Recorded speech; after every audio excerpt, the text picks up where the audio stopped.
do the thing. You hit the button. You hope it works. You never know. Until you go live. We are live. Grrrrr. Greetings, humans. Greetings, and welcome back to another fun-filled episode. Bear here, 29-year veteran of the woods. Yes, indeed. That's where bears live. Yes, indeed. I need to start off this show. I gotta give a congratulations, a thanks. You never knew it. A bear didn't know. He didn't know. But the old, we were talking about it here the last time.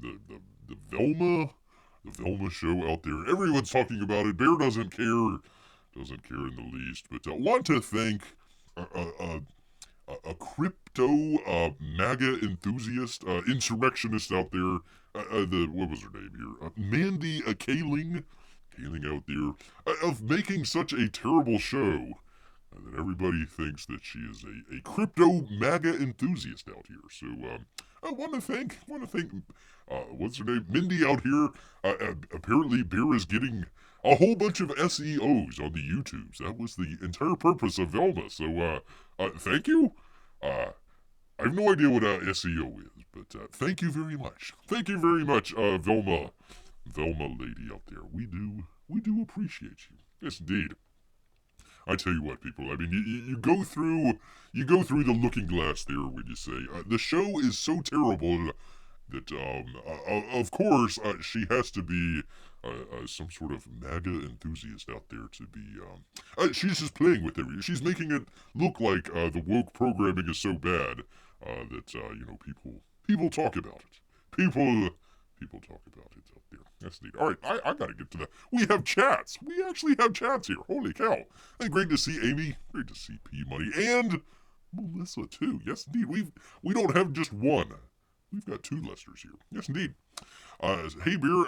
So how are you going to celebrate when you reach 30-year woods? Well, I don't know. I haven't really thought about it. Bears have a kind of a very tenuous relationship with time out there. Not really. I mean, the sun comes up, it goes down. The moon comes up, it goes down, and then it just repeats all over again. Bears, we just don't have that same concept of time out here. Yes, indeed. Yes, indeed. Great to see everyone here. Yes, indeed. All right, actually, let's get right on into it here, people, because back in the 1950s, I suppose, the Cold War out there, the U.S. versus the USSR. At first there was a bomber gap out there. The Soviets, they had so many bombers, we needed to catch up, and then it became the missile gap. JFK, the missile gap. We don't have enough missiles. We need to build more missiles out there. Well, now we got rid of the Soviet Union, but there's another gap out there, people. There is indeed a UFO gap out there. Yes, indeed. From Just the News, this would be Nick Gravis out here. A former intelligence director says UFO report raises concern. U.S. behind on military technology. The former director of the DNI, that would be John Ratcliffe, is suggesting a new Pentagon report on UFOs should raise concerns about more than alien life. Saying that it might highlight a possible weakness. A weakness, people, in America's current military technologies. I know everyone gets caught up on the alien life and all that, yada, yada, yada. Apparently John Kerry is a UFO, an alien out there. Who knew? Who knew out here? But my concern as the DNI was if anyone, foreign adversaries, regardless of how you define a foreign adversary, have technologies that the United States don't have, we need to find more about that. Ratcliffe said that he disclosed the existence of an unidentified aerial phenomenon, a task force to the Senate Intelligence Committee. I'm not sure if they're that intelligent up there. Because I wanted there to be greater transparency to the American people about the number of sightings of things that are unexplained. Dun dun dun dun dun. He explained the unexplained. He explained that during his time as DNI, the government, he learned that Navy pilots and Air Force pilots were discouraged from reporting UFO sightings because they thought it would ruin their careers. We need to have information. If there are technologies out there And very clearly, as this most recent report reveals, the sightings are increasing, which is a good thing? I guess. I don't know. Because that means we're getting more honest reporting from our Navy and Air Force pilots. But it gives us more information. There are clearly now hundreds of unexplained sightings, meaning there's no natural phenomenon involved. So bears aren't involved, people. I can tell you that. He said that some of the sightings could not be mistaken for clutter or debris, or birds, or swamp gas, or balloons. Who knows? And that the objects, quote, demonstrate technology that seem to defy the law of physics and capabilities that we don't have as a superpower. Our role in the federal government is to provide for the common defense. If we can't do that, if someone else or some being out there, has technologies that are better than we have. So we need to close that UFO gap out there. The UFO gap. Who would have ever thought that the intelligence director out there would be very concerned about UFOs? Fox Mulder was right. After all these years, he was looking up the skies. Come on, Scully, don't you believe? And she's like, no, I don't believe. Like, come on, lady.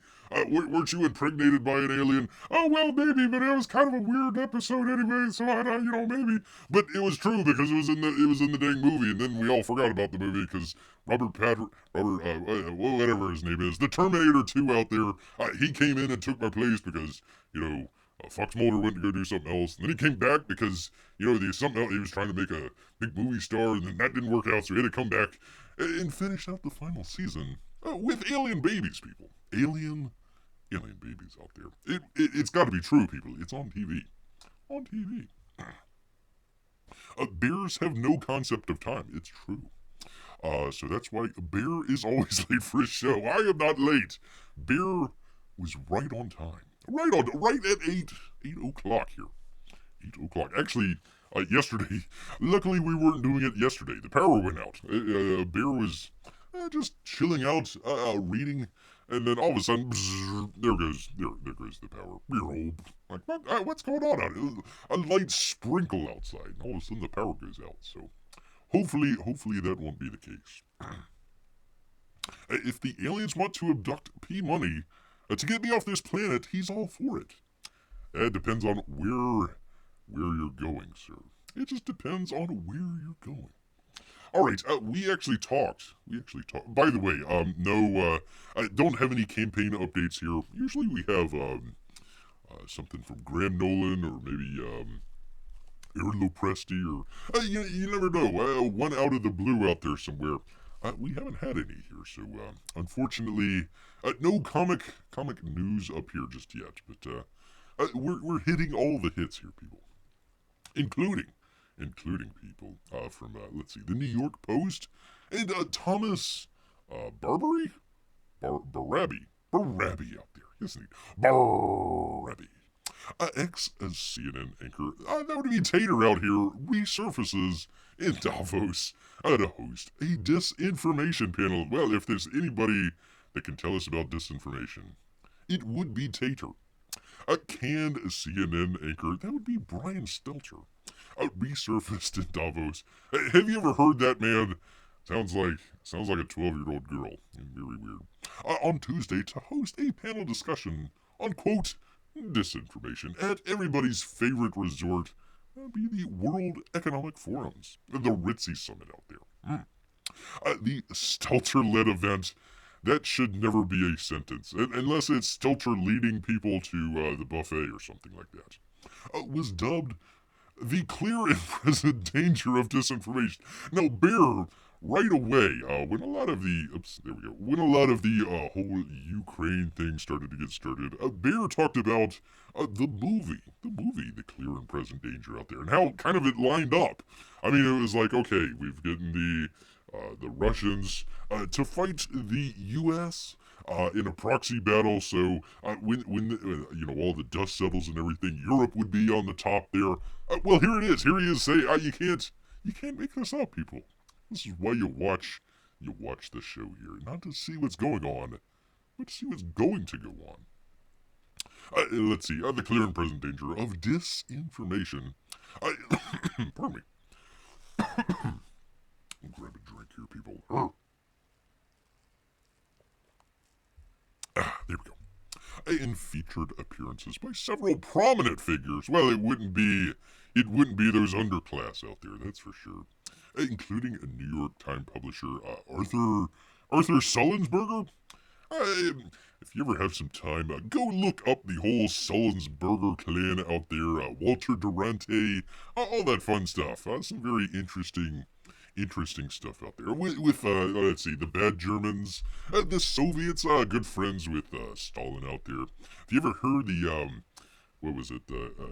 Cracking the, what was it? You gotta break so many eggs to make an omelet out there. That would be Walter Durante out there. That's for sure. Anyways, interesting person to talk about. It'd probably be one of the experts out there in disinformation.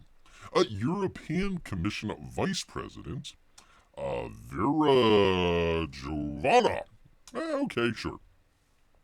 Injured News CEO, Janine Bourgat. And of course, Representative Seth Moulton out there from Massachusetts. We did it the last time where we were showing all the people that, that were showing up, all the different corporations, and kind of skipped past a number of the Congress critters out there and other people that were going over there. Anyways, one of these fellas just fell into a panel here. Stelter mentioned his old job at the start of the panel, and introducing himself to the crowd as formerly of CNN. Nobody cares. Nobody cares, Tater. Nobody cares. The hour-long discussion. How could it be an hour long? In the Swiss resort town, focused on how the public regulators and social media companies need to better collaborate to tackle disinformation as information pollution, people. Information pollution. I tell you, when you talk, you expel the CO2, and you're giving information pollution out there as well. Spreads at unprecedented speed and scale, according to the WEF's website out here. At what point during the panel, Jaroka, a critic of the Elon Musk out there in his Twitter takeover, predicted that the U.S. will soon have laws governing hate speech. Oh boy. I think there is one of the amendments out there. I don't know. It might be towards the top that might have a little bit of a disagreement with that. Let's see. The Davos gig marked a brief return in the limelight for Potato out here. There he is. There's Spuds. There's Spuds McKenzie right there. A longtime TV personality? Okay. And media industry reporter. I tell you, if you are a media industry reporter out there, there's the rungs on the ladder don't go much lower than that.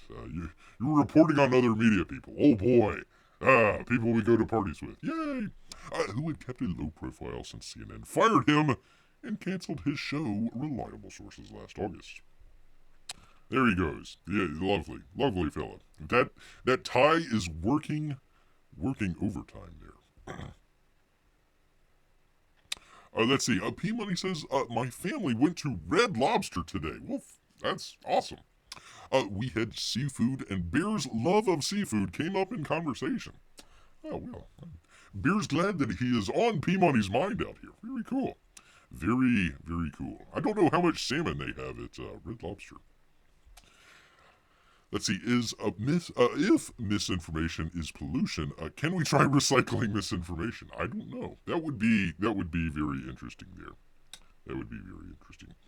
At the time, the source told the Post that Stelter's Tater's out there 9-year CNN veteran was taken off guard by the dismissal, despite persistent rumors he could be forced out under the network's new management. Well, he's not that good of a reporter then. Or not a reporter, what do they call him? A media industry reporter. Well, you're in the media, it's part of your industry, and you're a reporter. And he was taken off guard by it. Well, probably not that good. Last September, there he is, looking very excited there. He's like, oh boy, the buffet line opened up. Last September, Stilter revealed that he had secured a fellowship at Harvard University. Oh boy, oh boy. Stilter's Harvard Fellowship includes hosting duty for panels about threats to democracy and a range of potential responses from the news media. You don't have a response. You just tell us what happens, and then we'll take it from there. We'll take it from there, Tater. This year's WEF forum runs from Monday through Friday, so you can hopefully they've got some room there on the tarmac, so you can just get right on into your private jet. Hopefully you'll be able to make it to, sometimes they kind of front load all the good stuff, at the beginning of the week, and then they just kind of die off towards the end of the week there. Hopefully if you're able to get there, you could watch the great how to cook bugs forum out there, maybe how to dig a underground bunker for the upcoming apocalypse, all sorts of stuff out there. Let's see, with luminaries from across the business, media, and political worlds. What a luminary right here. That would be Mr. Potato Head out here. Mr. Potato Head. Yes, indeed. Oh God, why did I click on that? Quick. Get away from that. Get away from that quickly. Oh my goodness. I'm going to have nightmares about that. Let's see, moving along here, people. A Deadline. Good folks over at Deadline. And Nancy Tortelligone. Tartaglione.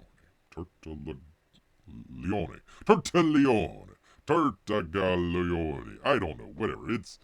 Bear does not speak Italiano out there. Good news, people. China, Black Panther, Wakanda Forever, and Ant-Man and the Wasp. That is a long title. Ant-Man and the Wasp. Quantumania. Is that like a wrestling thing? Is like The Rock gonna come back? Alright, can you smell what The Rock's cooking at Quantumania? Rah! Secure February release dates. The first Marvel movies in the market since 2019. Wonder what happened in China in 2019. Gosh, it's on the tip of Bear's tongue out there. It's been a long time coming, but it looks like China's unofficial ban on Marvel is lifting. That would be the Disney Marvel's Black Panther, Wakanda Forever, and Ant-Man and the Wasp, Quantumania. I had to take 3 breaths in that. Have both secured dates in China, ending a 3.5-year period during which movies featuring Marvel characters did not gain entry to the world's second largest box office out there. I'll ask the chat out there if they have any idea why they might have done that. It wasn't an official ban, but why did they ban the Marvel movies out there? That's going to be a very interesting question. Marvel posted the news to its Weibo account. Of course, why not? Check out the new Chinese posters below for each film. Well, let's check it out. There we go. There is Wakanda Asa. Wakanda Forever out there. That's kind of interesting. I like the mirror image of that. That's kind of interesting. I still don't know why the people that live in Atlantis need feathers. That sounds like rattlesnakes for some reason. I don't know. They had feathers on their shoes even. That's kind of weird. Kind of odd, that movie. And of course, there's Paul Rudd. Paul Rudd starring in Paul Rudd's movie. What was this? That's right. Ant-Man and the Wasp in Quantumania out there. Yes, indeed. The Lost Girl. I'm trying to remember her name. I'm going to say Lily something. Evangeline Lily or something like that. Interesting. I think she was the star of the last movie. It was like the Wasp featuring Ant-Man on occasion sometimes. On occasion. I actually kind of like the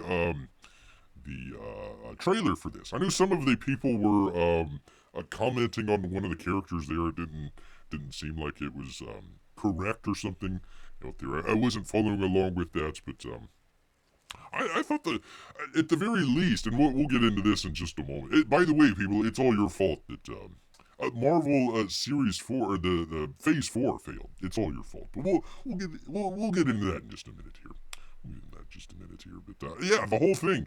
Finally, we get a decent bad guy out of all this. I thought the fella here was he did a pretty good job. I thought it felt menacing. It felt menacing out there. So there you go. There's some posters from the Chinese market out here.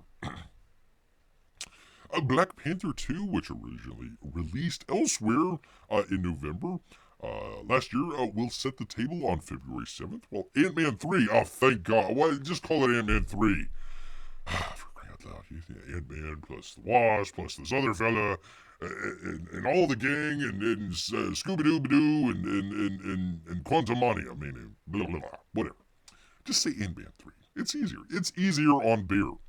Will hit the Chinese movie theaters on February 17th, a day and date with North America, which is kind of interesting. Usually they do the Chinese market first, so that's kind of interesting. In so doing, they become the first titles featuring a Marvel character in China since Sony Marvel's Spider-Man. That was Sony. That had nothing to do with Marvel. Okay, so scratch that one. Let's see, in June 2019, and the first Disney Marvel movie since Avengers Endgame earlier that same year. Well, China, you didn't really miss a whole lot. You didn't really. We'll talk about that in just a minute here, but yeah, you didn't miss anything there. P Money answers the question out here. None of the characters in the Marvel movies wore masks. That might be interesting. That might be interesting out there. But no, the Chinese market, number one, the reason why they're reopening to Marvel right now is because, well, first off, they basically brought in a number of Hollywood corporations and companies out there to make movies in the Chinese market. And of course, they did like they always do. Basically, they stole all of the ideas and figured out how to do all that stuff. And then they closed the market to be able to produce some of their own movies out there, including one. It got up there with some of the big movies. It was about, I think it was about the Korean War or something like that. It was one of China's biggest movies out there of all time. So, yeah, they closed up the market there, started to produce their own movies, kicked everybody out. They were going to do their own, sort of Marvel thing and everything. And then, of course, they might have released some sort of, I don't know, virus upon the world or something like that. And then they locked down everything there in China. So they didn't have anybody to make those movies. Now they're coming out with, they're opening back up the market there. Everybody's going back to the theaters. Well, okay, well, what are we gonna watch? We don't have any Chinese movies because we didn't make any. So that's why they're opening up here. Very interesting. This is a very significant turn of events, of course, which may signal a shift in China's stance on the mega brand. No, they just didn't have any movies, so they needed to be able to put something out there. The Chinese box office was down an estimated 36% last year. I think that is a underestimation there for sure. Reaching $4.35 billion, with only a few Hollywood films gaining entry. That's because they're trying to make their own.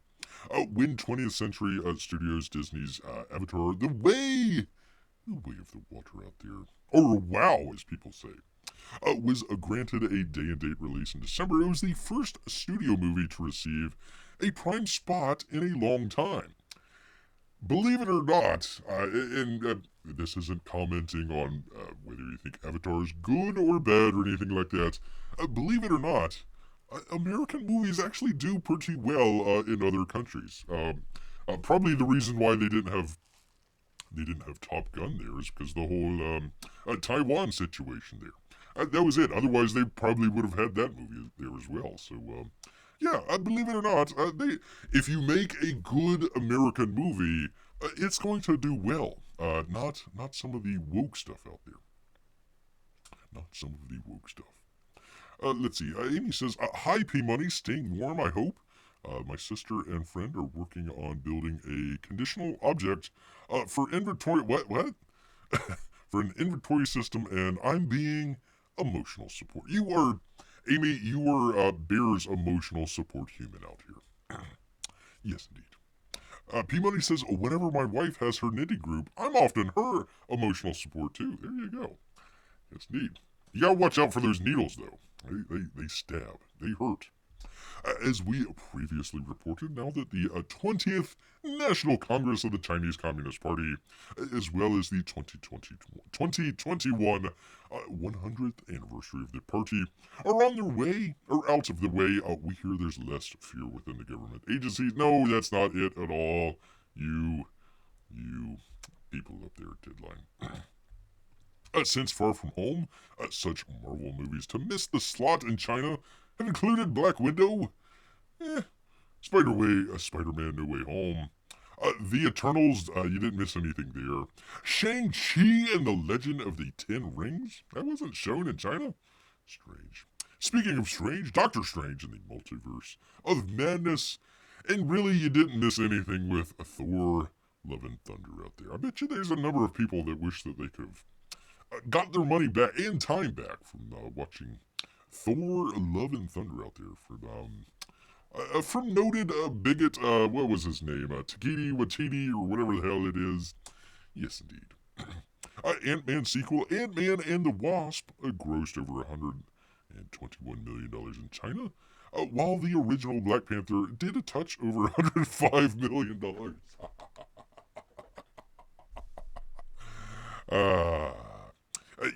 Black Panther 1, it did over $1 billion. It did over $1 billion. And one of the biggest markets in the world only contributed 10% of that. So I'll let you good people out there to figure out why that is. Yes, indeed. So, interesting poster. Still not sure about the underwater bird people there, but whatever. Whatever. I still don't know. I haven't looked in quite a while. I don't think Black Panther made it over $1 billion just yet. So maybe that's one of the reasons why they're trying to get it into that market, even though it only made 105 million. Probably only make 50 million this go around here. But we will see. We shall see. Yes, indeed. There's Paul Rudd. Just the everyman. Just the every person out there. Every time the goat screamed during Thor Love and Thunder, P-Money says he felt another minute of his life die. That should be on the little blurb on there, when people talk about the movies, greatest, whatever, oh, I laughed so hard. Every time the goat screamed, I felt another minute of my life die. Thor Love and Thunder in theaters now. That's neat. All right, well, P-Money and everybody here in the chat, I'm sorry. I hate to break it to you, but you, yes, you were the real problem with the MCU Phase 4. I'm sorry to tell you. Not Bear, the rest of you. This is from Screen Rant out there, and I don't know, some person out there. The Marvel Cinematic Universe's fourth phase received some pushback. Some. They didn't even show it in China. From the fans. Were the criticisms warranted? Yes, they were. Or did expectations get too high? Well, if one outlet caused any expectations to get too high, it would probably be, that would be Screen Rant out here. Let's see, the Marvel Phase 4 has been subject to plenty of criticism over the last several years. Really? I've never heard of that. Not at all. Not at all. But not all of the complaints surrounding this era of the franchise are warranted. What? In fact, looking at the MCU's fourth phase in hindsight may reveal that some harsh takes, that's right people, harsh takes, on the film and series therein weren't always accurate. I bet you they were. As the long-running superhero franchise gears up for the inception of Phase 5, because Phase 4 just kind of limped to the finish line there. Oh, with next year's Ant-Man 3, I'm not going to say it again. It may require a resetting of expectations to keep up with the latest Marvel films. Or downgrading it all. Maybe downgrading it. P-Money says, well, my wife blames me for everything wrong anyways, so I suppose the MCU blaming me is just joining her club. Yes, indeed. Everyone knows a true artist blames their audience, says Amy. It's true. It's true. The fourth phase of the MCU inherited the poor people a difficult challenge in picking up the pieces of the well-received Infinity Saga, which had been widely regarded as a golden age for superhero movies. While Phase 4 attempted to improve on the finale of Avengers Infinity War and Endgame, I think that is, number one, that's their problem right there. They should have probably taken, I don't know, at the very least a year and just says, okay, here is the end. Let's retool. Let's do a couple different things there and see, how things turn out. Unfortunately, we had the Disney Plus situation there. They just need to put a whole bunch of stuff on Disney Plus there. So, Endgame's over with. All right, let's go straight to what's her name? Maximoff lady. The Scarlet Witch. The Scarlet Witch. What was it? What was the name of that show? Something in Vision or something like that. Oh God, what's the name of it? I've forgotten the thing already. The one with the sitcoms and all that stuff. And then she turns into a CGI mess at the very end with the one lady that's, I don't know, she's a witch. And then there's another witch. And the two witches fight in a CGI. I don't know. It doesn't matter. Whatever the heck. That show. I can't even remember the name of the show anymore. Its projects were often belittled in comparison to prior films in the franchise. The constant pushback and negative reception in response to Phase 4 has led some, just some, to consider it the worst phase so far in the Marvel Cinematic Universe. Alright, okay, Screen Rant. Which one was the worst? If Phase 4 wasn't the worst, which one was? With some even going so far to claim that Marvel has lost its magic touch. No! Let's see. Well, actually, there were no Marvel movies or series at all in 2020, so a year technically did go by. Really? I thought the one, the Vision and the Scarlet Witch, is that the name of the movie? Anyways, whatever, that TV, I thought that it came out during all that. Bear could be wrong. Bear doesn't have the Disney Plus, so how would he know? So is the MCU joining her knitting club. One could hope. One could hope out here. Phase 4 has proven to be quite decisive for several distinct reasons. Well, I'm sure we're going to get some very healthy discussion on this. And not blaming people. Contributing to the notion that the MCU has dipped in quality or lost its direction. Well, let's find out what they are. Unfortunately, some of this criticism was objectively unjustified when it took the form of problems with the franchise's expanding representation, with female-led projects like She-Hulk and Miss Marvel being reviewed. Well, what happened to Black Panther out there? God, I'm trying to remember the name of the dang show. The Scarlet Witch show. That was female-led. I don't think anybody was complaining about that. It was just, the ending was terrible. So, whatever. She-Hulk and Miss Marvel being review-bombed mere seconds after their premiere. Well, if they're that bad, yeah, probably. While review bomb, by the way, I just noticed how they frame this. You're not, fans out there that are critical of the direction it turned. No. You are review bombing and a vocal minority out there. And your loud backlash, people. Loud. To increasingly diverse titles can't be denied as a major contributing factor to Phase 4's divisive nature. Well, if you were intentionally putting people in there, like the new the new Wakanda thing, where they got the new the Iron Man, they could have just sent off Tony Stark and then brought in some, Iron, whatever, blah, blah, blah. Oh, no, it's got to be, we got tied in with Black Panther and all this other stuff. It's like, we had no call on any of that. Let's see. Can't be denied as a major contributing factor to the diverse nature, which will undoubtedly continue as Phase 5 and 6 doubles down. So instead of take a look at that and say, hey, maybe trying to push an agenda might not be a great idea. Let's maybe listen to their fans and maybe see where they might take us, and maybe some of those movies might be a little bit better. Nah. We hate you. Spend money on our movies.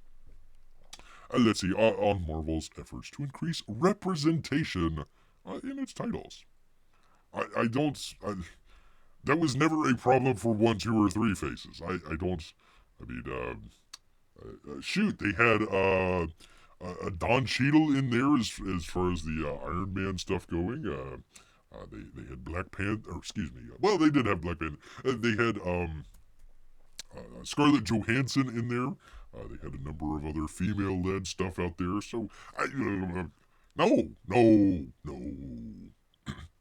Other Phase 4 complaints. Again, people, you're toxic. You're toxic, people.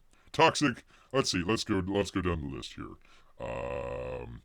Let's see. Review bombers, a vocal minority, a loud backlash, toxic approach. By the way, I just want to make this point here.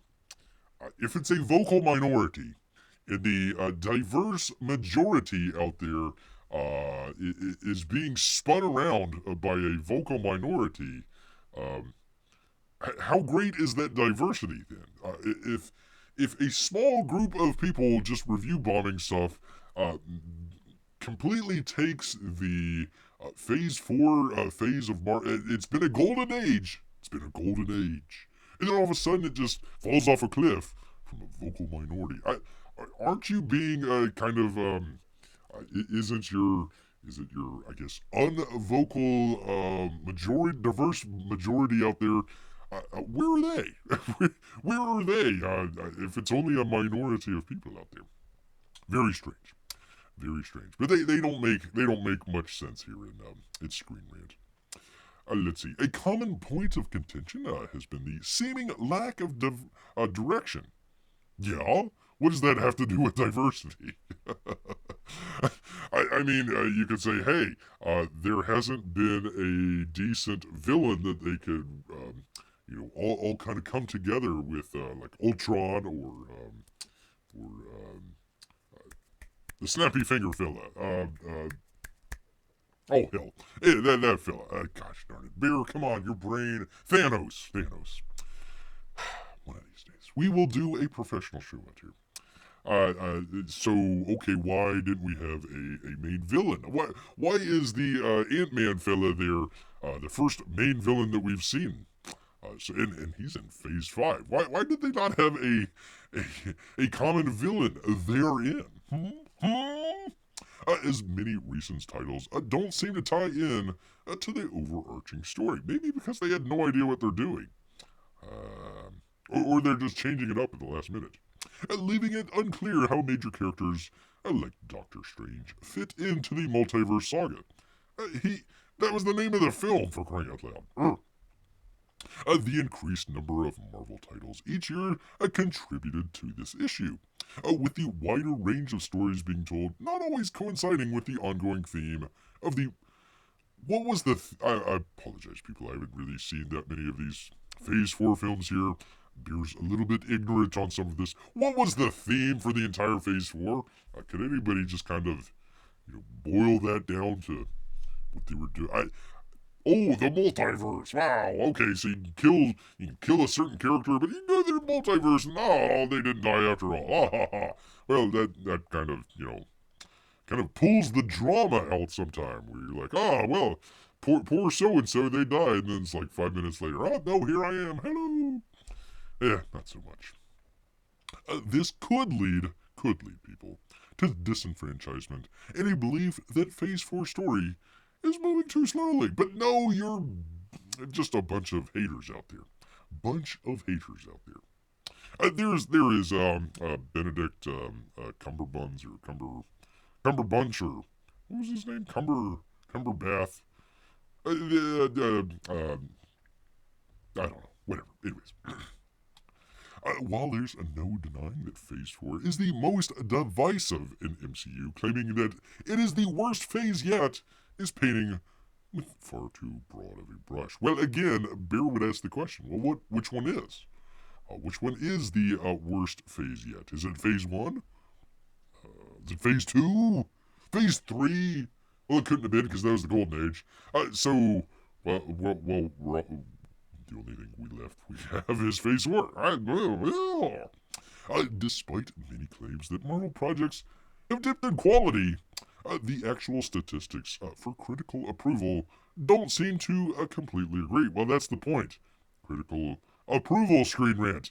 Because those critics, they need to, they also need to approve to Disney out there. So, if they say, hey, this movie is really bad, you shouldn't go see it, you're not going to get invited to all the great parties and all the, events that Disney puts on for, their upcoming films out there. So, I wouldn't look at critical approval. Again, we're talking about the fans out there. So they're saying, oh, the fans. Well, the statistics for the critics don't approve, you people. Come on. Though the Rotten Tomatoes scores for Love and Thunder and certain other recent projects are lower than many other MCU titles, the average Rotten Tomatoes score for Phase 4 movies and series is an impressive 84%, people. Superseding the averages from both his Phase 1 and 2, only Phase 3 average stands slightly higher with an impressive 89% average rating.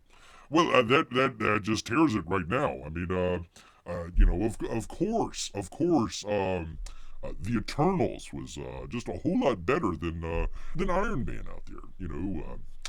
Shang-Chi, oh, so much better than the very first Captain America out there.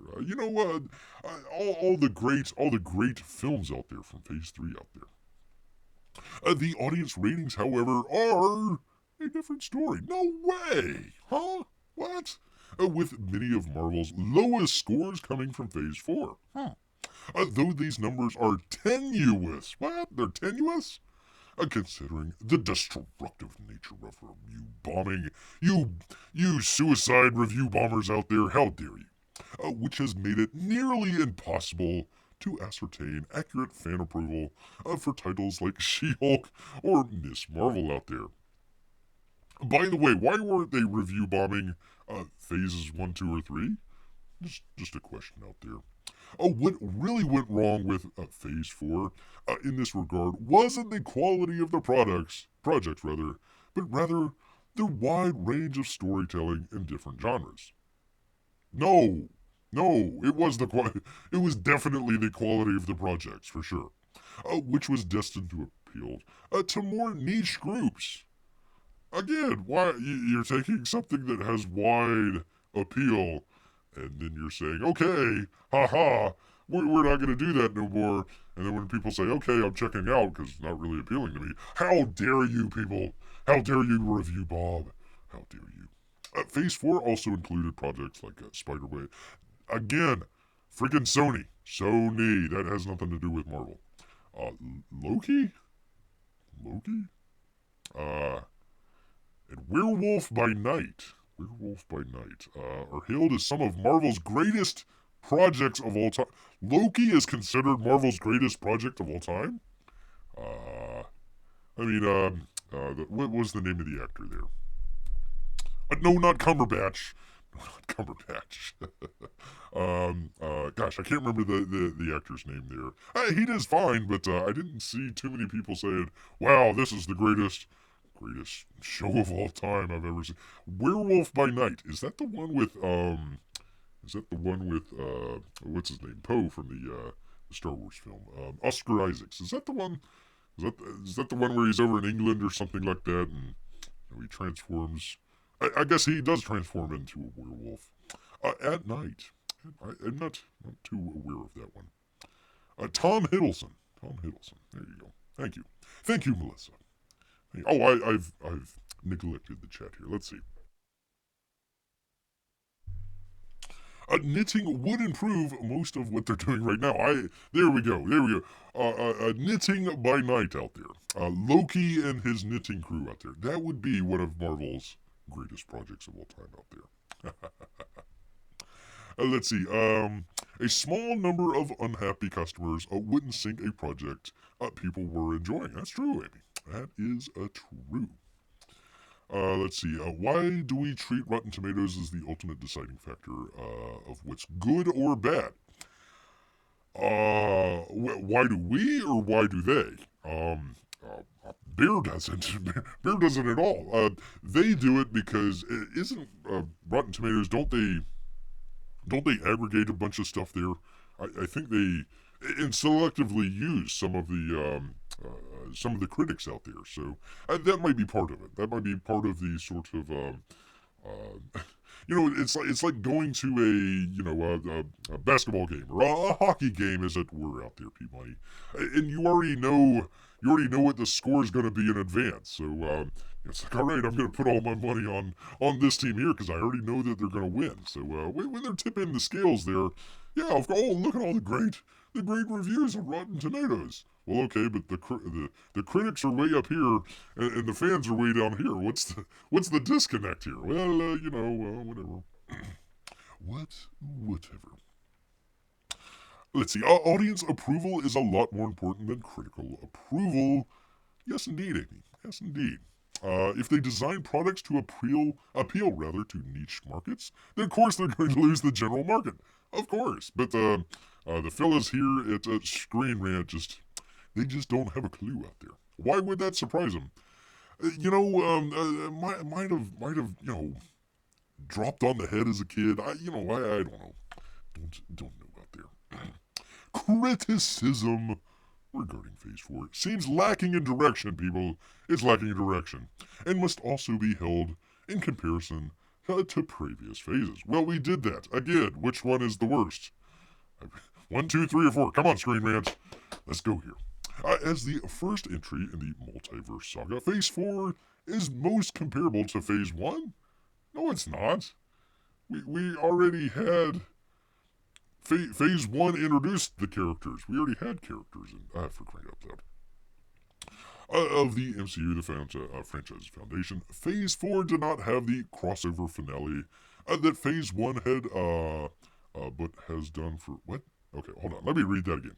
Phase 4 did not have the crossover finale that Phase 1 had, but it has done more for its respective saga in less time. No! That would be the reason why they didn't do very well. There was no overarching bad guy. There was no... Well, I don't know. The aliens in the first Avenger movies, I don't know if they were... crossing over and some of that stuff. Ultron in the second phase there, and Thanos as well leading into the third one there. They had an end point to it. They had the main bad guy that you're gonna defeat at the end of the phase there. Hopefully, fingers crossed. Who did they defeat? Who did they defeat in Black Panther? Black Panther was the end of Phase 4. Who was the major villain that they were? The underwater fellow with the wings on his feet. It's like, oh boy, man, I'm glad we waited 5 movies and however many TV shows for winged feet fella to come out and, what is his name? Namor.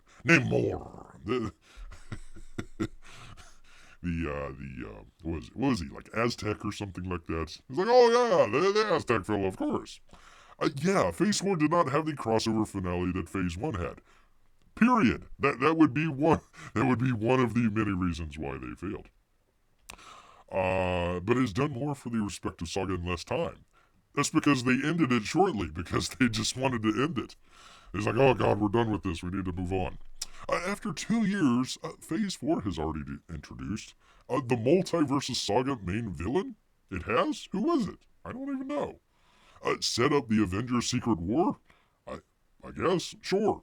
And introduced heroes to join the battle ahead. Well, they had to because most of them died in the first, in the endgame. The perception that Phase 4 is directionless merely stems from the fact of the increased number of projects and not the pace of the storytelling. No, we should never Never talk about the pace of the storytelling, the lack of villains, the nonsensical, crossovers between series and movies. None of that. None of that. There's the Avengers. Not the Avengers. I'm sorry. The what's it? Oh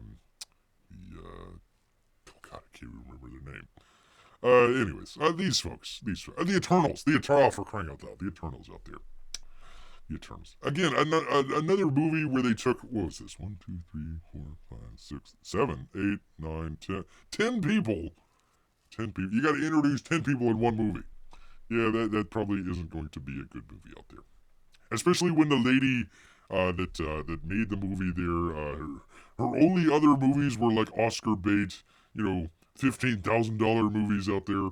Hey, let's follow a lady in a camper van. Yeah, okay, let's give this director $20 billion to make a Eternals movie out here. I'm sure it'll turn out well. There. And the guy from what was that? What was the name? The HBO show. Gosh, anyways, the fella that like bulked up and took all the steroids and was like, now I'm only getting parts for, I'm being offered parts for, bulked up steroid people out there. Right. It wasn't Office Space. What was it? It was for Mike Judge. It wasn't Office Space. What was the name of that? The computer. Silicon Valley. Silicon Valley out there. That's neat. He was a nerd. He's kind of the nerdy guy in Silicon Valley. And then now he's all like, look at me, I'm all bulked up and everything. But man, they won't put me in any other movies other than that. Yeah, well, because you took a bunch of steroids, dude. That's why. Let's see, blah, blah, blah, blah. The biggest problem of Phase 4 hasn't been its quality or lack of interconnectivity, but rather the incredibly lofty expectations, people. Once again, your fault. You have lofty expectations that plague each project. It's all your fault, people. For example, WandaVision, that was the name of it. I knew it. I was like, it was something Vision or something like that. There we go. WandaVision. One of the MCU best Disney Plus series. Well, it was the first one, wasn't it? It's like the first one for the longest time. Was overshadowed by running rumors that the show would reintroduce Quicksilver, set up the X-Men, and feature a cameo from villainous Mephisto. Well, gee, those were all things that were covered. These were all things that were covered by Screen Rant. So if anybody had anything to do with the lofty expectations, that would be our good friends here at Screen Rant.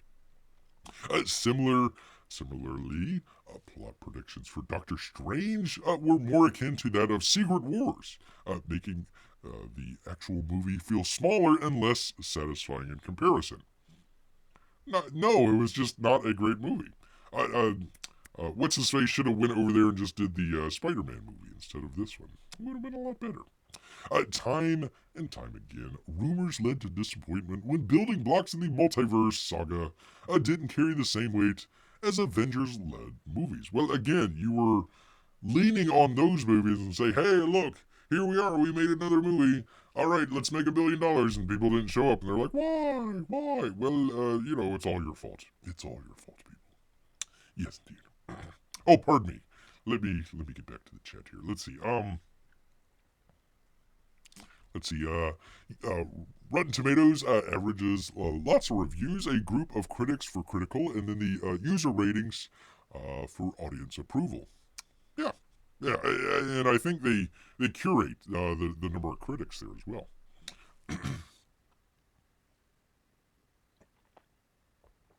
Let's see. P-Money says, first Avengers, although setting up the next phase, it was still a culmination of previous movies. Yeah, there we go. Yeah. Again, they didn't have like the main bad guy in there, but it was a culmination, kind of what they should have done with Batman versus Superman. Bring up a number of the different characters in each of their own movies, and then put them all together. That would have been fine. But they did a pretty good job. Again, Joss Whedon, not a fan, misogynist out there, and all the other adjectives out there. But he made a good movie. You gotta give him credit for that. Although he did a lot of the yuck jokes and everything's all a joke and all this other stuff. So Gotta knock him for that, though. Let's see. Amy says, you have to have people care about your characters individually. Yes, indeed. Before they're interested in a crossover. Or just showing up, just out of the blue. Here's the new character. You better like him, because they're some ethnicity. If you don't, you're racist. Ensemble writing is hard for anyone. Thank you. 10 unknown characters. That's not a great script to hand off for any new writer director out there. Yeah, that was I'll give Disney credit for taking a gamble on the what's their name, Zal or something like that, the director out there. They took a chance. I mean, the movie just aesthetically looked good. It looked really interesting, but yeah, hot garbage, and beer likes garbage. Gives me an idea, says P Money. When the wife and I have an argument, I'll just blame our problems on lofty expectations. Yes, indeed. Yes, indeed. This is kind of goes together with last week's or the other show where we were talking about the Velma thing, and it was like, yeah, of course this show stinks. It was taken from kind of a liberal perspective. Yeah, of course this show stinks, but it's all the haters out. What did they call them? It was like the online extreme or extremely online or something like that. It's like, oh, for crying out loud. No, it's just bad. Just say it's bad. That's it. Let's see. Phase 4 can often feel slower as it follows up the non-stop thrills of Phase 3. Well, what happened to the thrills? Which was the climactic act of a 3-act story structure. Again, take a pause and come up with a new 3-act story structure. Phase 4 can't be compared to Phase 3's pace because each was designed for a completely different purpose to fit in with the MCU's larger narrative, which was... can anybody tell us? Well, Phase 3, here we go, was meant to bring the Infinity Saga story to a climactic end. Phase 4's job is merely to lay the groundwork for the brand new multiverse saga and introduce major players therein. He does the therein quite a bit here. A job which it has undeniably accomplished. Well, yeah, I guess. So hold on here. Phase 4's job is to merely lay the groundwork for the brand new. So come to our movies to watch what's going to happen in a couple years. No, the movies aren't going to be exciting. We're just laying the groundwork for stuff that might be exciting in the near future. Eventually, at some point. We hope. Why would you even admit that? That's just... We're laying ground. Oh boy. Hey, come see our movie. Hey, come spend several hours watching this movie and, however much bucks it costs to go to the movie theaters these days. Come on and check this out. But it's only setting up for other stuff. Well, just put that put that on Disney Plus and you don't have to worry about it. Let's see. Phase 4 of the MCU certainly hasn't been without its issues. Much like any of the other phases that came before it, certain films have struggled under the weight of the franchise, and the series had... How do certain films struggle under the weight of the franchise when you were setting it up? I mean, you've had all this setup. You had multi-billion-dollar films out there, one right after the other out there, and then all of a sudden they struggled under the weight. Under that weight. The weight. And the series has visibly experienced growing pains as movies find their place in the larger cinematic universe. Shouldn't you figure out that beforehand? Like, before you shoot a single frame, shouldn't you figure out where the movie has their place in with the larger cinematic universe out there? Maybe? I don't know. It might be a good idea. Possibly. I don't know. However, Phase 4 has accomplished the job of setting up the timeline, oh boy, and promising exciting things to come. Well, yeah, that's the whole point. Niche projects, diverse things, you're a bunch of racists if you disagree with us, and we're setting things up to come, and why are people not liking this Phase 4? Pardon me. Let's see. As Phase 5 and 6 complete the multiverse saga leading up to the Kang Dynasty and Secret Wars, it will soon become... you just gotta wait, people. It will soon become clear just how crucial a role Phase 4 played in establishing the next era of the MCU, if anybody sticks around to watch it. Evangelina. There we go. That's a nice poster. I like that poster. Let's see. Bill Murray's going to be in this? And Michelle Pfeiffer? And Michael Douglas? Huh. Go figure. Was Michelle Pfeiffer in the last one? I don't know. Why is this not? Come on, zoom out. Not zooming out? Okay, we won't zoom out. Okay. Not Stelter. For crying out loud. Anyways, interesting poster. Interesting poster there. Pretty cool. Looks like it's got the little Stargate thing there. That's it. Oh God, please don't ruin Stargate. You already ruined MacGyver again, so don't do that.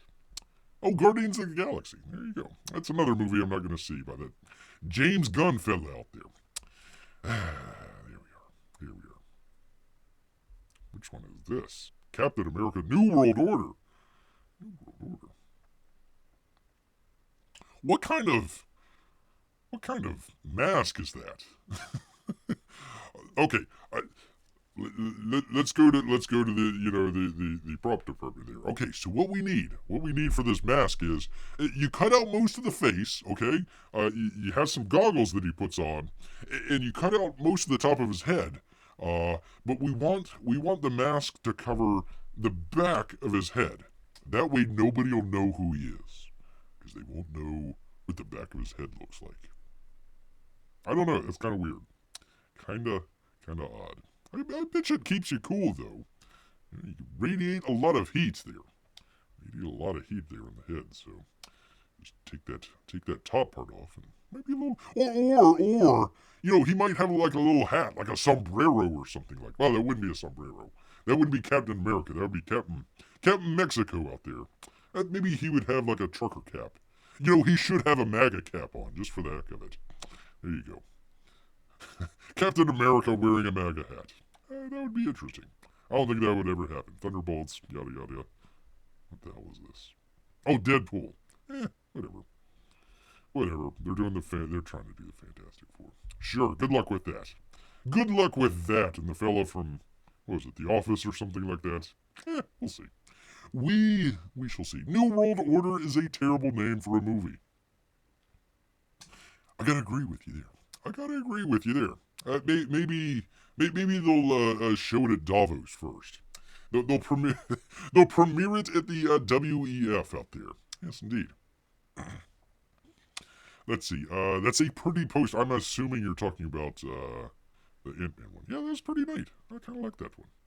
Pretty cool. I'll leave it there. Let's see. All Disney does is gamble. They should try sound judgment. That's true. P-Money's got to go. Kids want to play a game with me, so I'll talk to you later. Well, take care, P-Money. We're going to go ahead and wrap it up here just very shortly. But thank you, P-Money, and hope you enjoy your game out there. Bear's got a hockey game coming up here. Let's see. And all of the little monies as well. Yes, indeed. Bear does know his hot garbage. That's true. Let's see. This is a very good point. This is a very good point, Amy. Let me see if she gets this straight. Phase 4, in its entirety, is itself a trailer. I think you're onto. I think you are onto something there, Amy. I think a very smart person out there might take some clips from some of the all the different movies and just clip it together into like a minute and a half trailer and just call it Phase 4. Just call it Phase 4. There you go. I like that idea. I like it a lot. Yes, indeed. He should totally have a hat. I agree. Maybe with some ear flaps. Yes, indeed. Ant-Man does have the pretty colors. Yes, it does. That one, and actually the other one as well, right? It wasn't a bad poster there. I don't know. I kind of like this one. I mean, not mainly because it's in English, but also kind of more of a traditional one. You have just about every single poster has the sort of orange and blue in it. You will see that all. Let's see if, Black Panther doesn't have it. That's a very drab one there, but yeah, you'll see that all the time. So That's kind of the more traditional one, and this is kind of more of an artistic one. I agree. I like the poster. I think it might be an interesting movie. I just watched the trailer and it looked interesting. Looked interesting out there. Yes, yes indeed. All right, let's see. What else? Let's see. Mindy Kaling. Yeah, we talked about her. Blah blah blah blah blah. Yada yada yada. All right, let me get back. Let me get back here because we gotta wrap it up, people. Wrap it up. We've been going about an hour here. We gotta thank everybody. Thank OP Money. Yes, indeed. The Lesters out there. We always thank them. Yes, indeed. Always great. When Amy and Melissa's here. Hopefully you are on the DNQ tonight. Bear's gonna listen in. He's watching the hockey game there, but hopefully they'll be on. Need to get on more often there. Need to get on more often. Let's see, a purple, orange, a pink, red, copper, blue, lots of beautiful colors. Yes, indeed. There you go. There you go. Actually, I'll leave it on that since everybody likes it. There we go. Everybody seems to like the poster. There you go. Very cool. Very good. Watch. It's a terrible movie, but a great poster. We shall see. We shall see. Yes, indeed. And want to thank all of the lurkers and Russian bots out there. I appreciate every single one of you. Yes, indeed. So hopefully we'll be back here on Saturday. Bear really needs to take kind of a little bit of a break here, so we might do something coming up here. Bear's got some interesting stuff coming up. Was trying to work with StreamYards here. I just didn't have enough time today to kind of figure it out. I want to try a couple different things here, so we will see about some of that stuff. We'll definitely be here on Saturday, but might want to take a week or so and just kind of get things wrapped up and organized here. We shall see. We shall see. Bear will let you know ahead of time, for sure. For sure indeed. Oh, well, thank you, Melissa. Thank you indeed. Bear does need an eye out here. Yes, indeed. All right, well, all of this looking at beautiful colors out here, you know what? It's made Bear hungry. So he's going to head back into the woods. So until next time, people, grrrr.